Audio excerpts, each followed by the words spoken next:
경기 침체라는 이야기가 또 상당히 많이 나와서 또 뭐 환율도 오르고 여러 가지로 이제 좀 관심이 많은 부분이 있어서 연간지어서 한번 이야기 나오도록 하겠습니다. 네, 내년 집값 어느 정도까지 빠질까요? 또 금리는 도대체 어디까지 가는 걸까요? 금리 인상도 문제지만 경기 침체가 생각보다 오래 갈 것 같아요. 어쩌면 지금껏 경험하지 못한 경기 침체를 경험하게 될까봐 너무 걱정됩니다. 제가 살면서 이렇게까지 미국 연준 의장 이름을 많이 듣던 때가 있나 싶습니다. 금리를 그렇게 올렸는데도 여전히 물가가 안 잡힌다는 것도 충격이고요. 원달러 환율이 결국 1,400원을 넘어 연말엔 1,500원까지 찍을 것 같다는 것도 이제 기정사실 아닌가 싶습니다. 당분간은 주식 어플 삭제하고 내 집 마련도 뒤로 미루고 회사에서 월급 받는 게 제일 낫지 않나 싶습니다. 그래도 언젠가는 다시 경기가 살아나겠죠? 그때가 과연 언제일까요? 네, 이렇게 지금 최근에 막 금리도 많이 오르고 그러면서 또 환율도 오르고 이러다가 우리 경기 침체 되는 거 아니야? 예전에 그 IMF 때처럼 그러는 거 아니야? 이런 불안감에 나는 모르겠는데 솔직히 그런 이제 뉴스나 이런 영상들이 계속해서 뜨니까 더 불안해지는 거죠. 사실 저희가 경기 침체 한번 했었어요. 그 스태그플레이션도 있고 그러네요. 네, 막 그런 것들 많이 이제 약간 거시적 요소들하고 우리나라 부동산들의 관계 같은 것들 여러분들한테 소개해드리는 영상이 있었고 그거 되게 많은 분들이 봐주셨었거든요. 근데 경기 침체라는 게 뭔지를 알아야 돼 일단. 그러니까 사람들이 경기 침체가 정확하게 뭐 어떤 걸로 정의되는지를 좀 잘 모르실 수 있겠다 싶은 생각이 들어요. 경기 침체에 대한 우려가 있지 지금은 경기 침체라고 보기엔 사실 쉽진 않죠. 확 와닿는 거는 눈에 보이는 건 솔직히 없어요. 눈에 보이진 않으니까. 그냥 두려울 뿐이야. 오겠지라는. 맞아. 그리고 호황일 때도 어려운 사람은 어렵고 불황일 때도 또 좋은 사람은 좋잖아요. 근데 그 침체라는 거를 좀 지표상으로 보면 특히 사람들이 체감할 정도의 침체가 왔다. 발작적, 쇼크적 어떤 충격이 왔다. 그때 공통점이 뭐냐면 보통 실업률이에요. 그치. 그게 아니라 정말 직접적이죠. 뭐 IMF 때나 금융위기 때도 그렇고 뭐 어떤 회사들 정리해고 뭐 신규 채용 뭐 전면 중단 막 이런 것들이 나올 때거든요. 사실 경기 침체는 크게 와닿진 않아요. 지금도 저는. 왜냐면 당장 뭐 사람을 채용하면 채용했지 뭐 어떤 회사에서 막 대량으로 해고를 한다더라 이런 소식이 아직 신문이나 이런 데 나온 건 아니니까 우리나라에도. 맞아요. 근데 내가 환율에서네 진짜. 환율은 하와이에 가시면서 느끼셨잖아요. 또. 아니 제가 오늘 이거 하면서 저희 PD님들이 참고로 준비를 좀 해줬는데 9월 29일이잖아요. 환율 1,500원 불가능하지 않다. 주가는 또 엄청 떨어졌다. 2,200 밑으로 밀렸다. 그러니까 이런 뉴스는 많이 보셨을 거예요. 그리고 사실 환율이라는 게요. 꼭 해외여행 가거나 달러 사거나 그래야만 체감하는 게 아니에요. 왜? 지금 주식 투자들이 엄청나게 많거든요. 근데 지금 현재 주식시장에 가장 크게 영향을 주는 게 금리하고 환율이에요, 지금. 왜냐면 제가 저번에도 말씀드린 것처럼 환율이 이게 올라가 버리면 외국인 투자자 달러로 원화 바꿔가지고 우리나라 주식시장, 국내 주식시장에 투자했던 사람들은 주가가 안 떨어져도 그냥 앉은 자리에서 까먹는 거 지금. 녹아. 그러니까 이 사람들이 지금 처음에는 1,200원 할 때는 1,200 몇십 원 할 때는 뭐 괜찮겠지 했는데 1,300원 뚫고 넘어가고 1,400원 넘으니까 외국인들이 이제 패닉인 거죠. 그러니까 외국인들이 주식시장에서 자꾸 매도 물량을 던지니까 주가가 지금 녹는 거예요. 지금.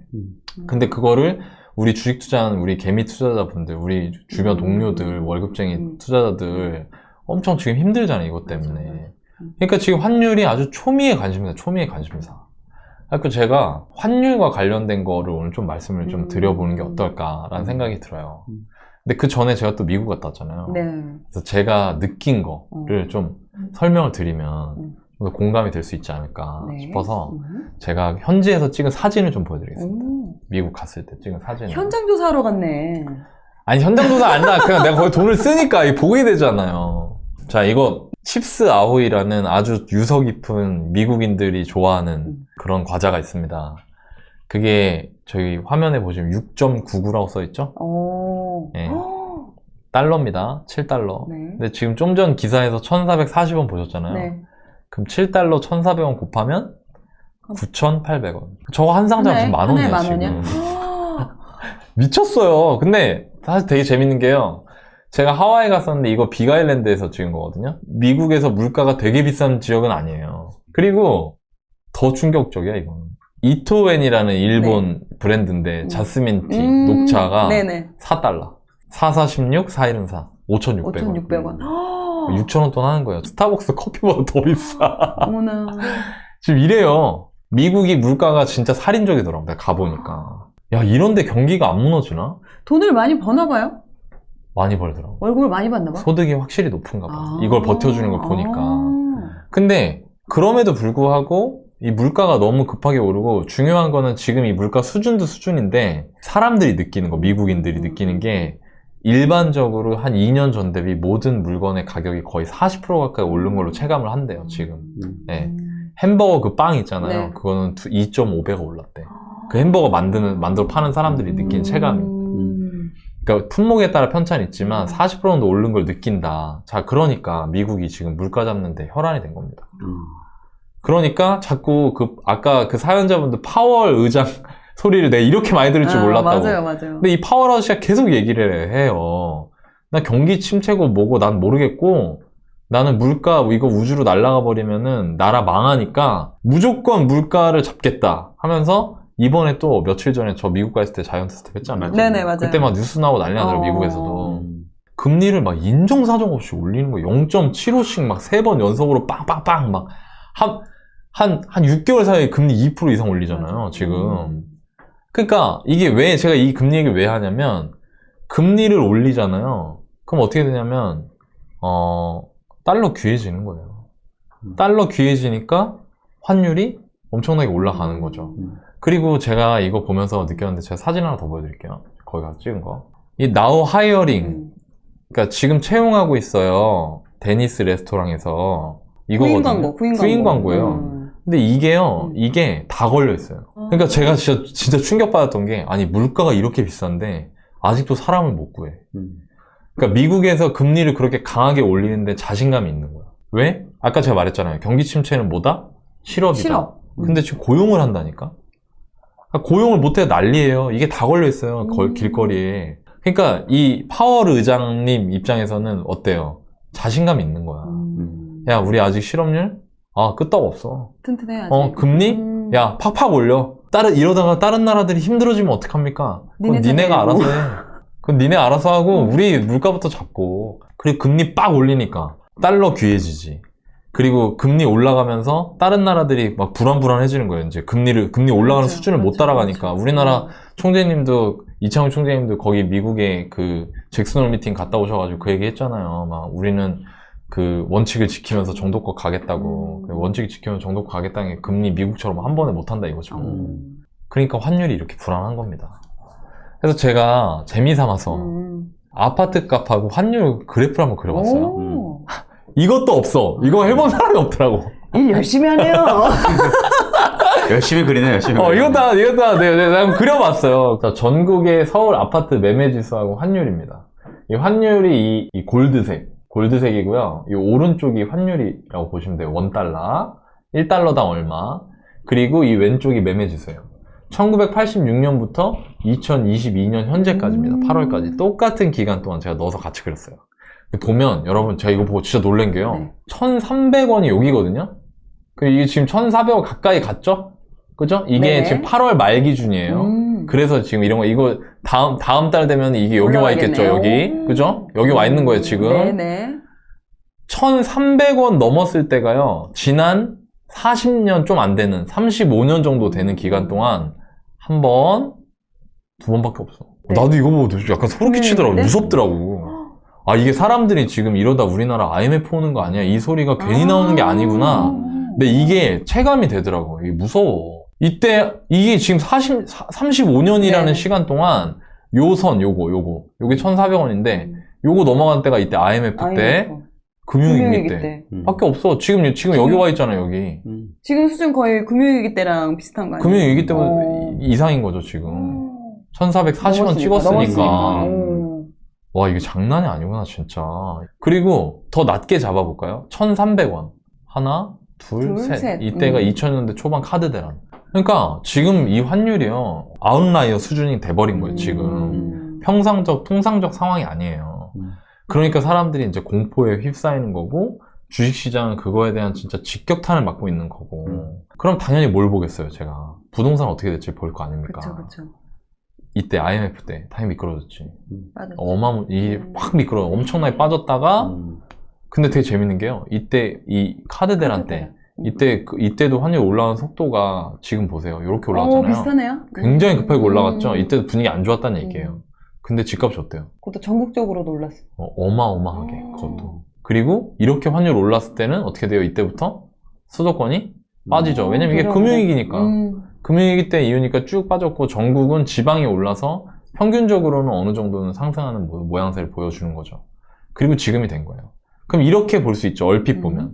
이렇게 환율이 올랐을 때 한 번은 3번이 있었는데 급하게 오른 게 한 번은 빠지고 한 번은 오르고 한 번은 빠졌어. 3번 중에 2번은 떨어지고 한 번은 올랐어. 근데 여러분 그게 아닙니다. 그건 너무 단순하게 보는 거고요. 제가 항상 강조하는 건데 가격이거든요. 자 보세요 여러분. 이때 당시에 IMF는 뭐 국가 부도의 수준이었기 때문에 가격이 이렇게 푹 빠지잖아요. 근데 이때 오른단 말이에요. 그리고 많이 올라요. 근데 이때 환율 오를 때 이때 많이 올랐잖아요. 2000년대 초반에. 환율이 이렇게 오르는 불안한 상황에서도 집값이 오를 수 있었던 원동력이 뭘까요? 가격이 이 앞부분을 보세요. 이 무려 이 10년 정도 되는 시간 동안 집값이 하나도 안 올랐던 거예요.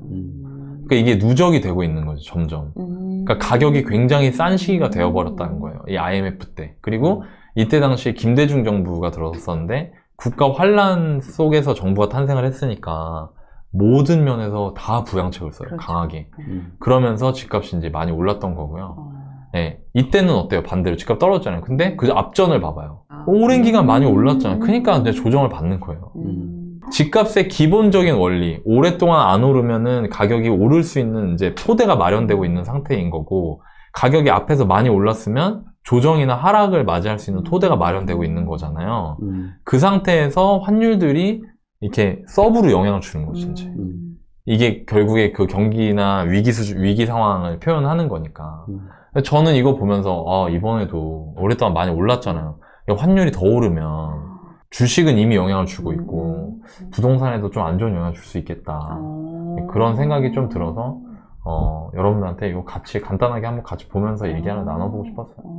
환율이 오른다고 무조건 떨어지는 게 아니에요, 집값이. 그렇죠. 기존의 가격이 얼마나 올랐느냐, 아니면 기존의 가격이 얼마나 오르지 않았느냐, 요거에 이제 영향을 많이 주네요. 그렇죠. 그렇죠. 아무래도. 그거에 이제 뭔가 촉매제 역할을 하는. 지금 사실 환율 때문에 많이 고민하시는 게 이런 거가 원인인 것 같아요. 아까 나인님이 미국 자료를 보여준 거를 왜 보여줬지? 라고 생각하시는 분도 있을 것 같아요. 근데 우리나라 환율이 올라가는 거가 미국의 금리를 올려서 그런 거거든요. 미국의 금리를 올리면 이제 우리나라도 그거 맞춰서 금리를 올리지 않으면 이제 사실 환율이 되게 또 많이 올라가요. 근데 금리가 올라가면 우리나라 경제도 안 좋아지고, 사실 또 대출 받은 분들, 특히 영끌 하신 분들 같은 경우는 대출 이자 부담이 요새 보니까 장난 아니더라고요. 장난 7%, 8%대도 대출 이자 나온다고 하더라고요. 그러니까 그런데 그분들이 3%대, 잘 받은 분들이 2%대도 받았단 말이에요. 그래서 사실 그런 분들은 이자 부담이 몇 배로 커지는 거예요. 거의 2배, 3배 이상으로. 또 아까 나님이 얘기한 것처럼 많은 사람들이 두려워하는 거가, 환율이 지금까지 1,300원대 이상을 올랐던 거가 2번의 경제위기를 맞았잖아요. 근데 지금은 아직 경제 위기 수준은 아직은 사실 우리가 대량 해고나, IMF 때 사실 난리도 안 했잖아요. 나라 금융위기 때도 많이 금융위기 때도 사실 그때 많이 네. 여러 가지로 뭐 채용도 안 하고 힘들었잖아요. IMF도 사실은 그때 우리가 IMF 온다고 생각하지 않았잖아요. 갑자기 빵 터졌잖아요. 리먼 때도 사실은 우리가 갑자기 빵 터졌어요. 우리나라에서 얼마나 알고, 사실 왜냐면 우리나라가 그 전에 리먼 말고 다른 회사 살 뻔했어. 맞아요. 산업은행에서. 근데 그때 샀으면 완전 뒤질 뻔했지, 진짜, 완전히. 진짜, 진짜 아주 정말 근데, 마지막에, 안 하겠어. 이렇게 해가지고 정말, 안 근데 산 그것도 되게 아쉽다고. 세계적인 IB를 살려고 했었는데, 큰일 날 뻔했어, 진짜, 그때. 다행이야, 다행이야. 근데 그러고 나서 정말 다들 깜짝 놀란 게 이제 리먼이 터진 거예요. 그러니까 지금 사람들이 불안해하는 거지. 이렇게 근데, 환율이랑 맞아요. 경기지표 온다고. 아니, 저도 이거 그래프 그려놓고 보니까, 처음에는, 왜 이렇게 난리들이야. 왜냐면, 우리 같은 사람들이 뭐 침체 오고 이런 거 잘 못 느끼잖아. 그냥 뭐 식당 가서 밥 먹고 그냥 일하고 하니까. 근데 이걸 그려놓고 보니까 86년부터 지금까지 딱 2번밖에 없는 거. 1,400원 넘는 적이.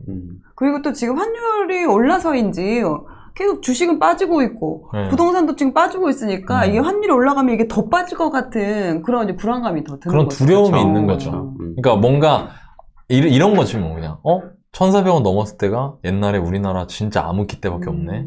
그럼 이거 이러다 삐끗해서 그때처럼 되면 어떡하지? 라는 생각이 드니까 사람들이 점점 그 공포 심리가 이제 커지는 거죠. 맞아. 네. 그래서 지금 시장, 주식이든 부동산이든 시장에 어찌됐건 간에 매수 심리라는 건 굉장히 중요한 맞아요. 건데 맞아요. 그런 거에 안 좋은 영향을 주고 있는 거죠. 네.